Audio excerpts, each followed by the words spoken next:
আপনি আপনার WhatsApp, Messenger, imo যেটা দিয়েই কথা বলেন না কেন, এ পাশের এবং ও পাশের দুপাশের মানুষের কথারই স্ক্রিন রেকর্ড অর্থাৎ রেকর্ড কীভাবে করে রাখবেন সেটা আমি দেখিয়ে দিচ্ছি। তো স্ক্রিন রেকর্ড করার জন্য আপনার প্রথমে যে কাজটি করতে হবে সেটা এটা কিন্তু খুবই একটা গুরুত্বপূর্ণ কাজ, তার আগে বলে নেই কারণ মজারও একটা ব্যাপার। তো প্রত্যেকটা আপনি যখন হোয়াটসঅ্যাপ বা ইমো দিয়ে একজনের কাছে রিং দিবেন, রিং দিয়ে কথা বলবেন, তখন কিন্তু আপনি রেকর্ড করতে পারবেন। তো রেকর্ড করার জন্য আপনার যে কাজটি করতে হবে, আপনার নোটিফিকেশন বার এরকম টান দিতে হবে। তো আমি টান দিয়ে দিচ্ছি। টান দেওয়ার পর প্রত্যেকটা ফোনেই কিন্তু স্ক্রিন রেকর্ড লেখা থাকে, দেখেন এখানে কিন্তু আমার মোবাইলে দেখেন রিয়েলমি আমি ইউজ করি।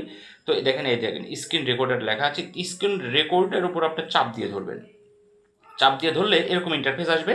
আমার মোবাইলে দেখেন আছে রেকর্ড সিস্টেম সাউন্ড, অর্থাৎ এটা অন করে দিতে হবে যদি অফ থাকে। আর হচ্ছে একটা আছে রেকর্ড মাইক্রোফোন সাউন্ড, এটাও অন করে দিতে হবে, দুইটাই অন করে দিতে হবে। তারপরে আপনি যখন ইমোতে কথা বলবেন হোয়াটসঅ্যাপে, অটো কিন্তু দুই পাশের ভিডিও অডিও সব কলই রেকর্ড হতে থাকবে, স্ক্রিন রেকর্ড হতে থাকবে। এখন কথা হচ্ছে অন্য মোবাইলে, হ্যাঁ অন্য মোবাইলের ব্যাপারটা আমি বলে দিচ্ছি। অন্য মোবাইলে কিন্তু এরকম থাকতে পারে যে মিডিয়া অ্যান্ড মাইক, এই অপশনটি বেশি থাকে, আমি দেখেছি মিডিয়া অ্যান্ড মাইক, এইটাতে টিক মেরে দিবেন আপনারা এই নোটিফিকেশন বা টান দিয়ে।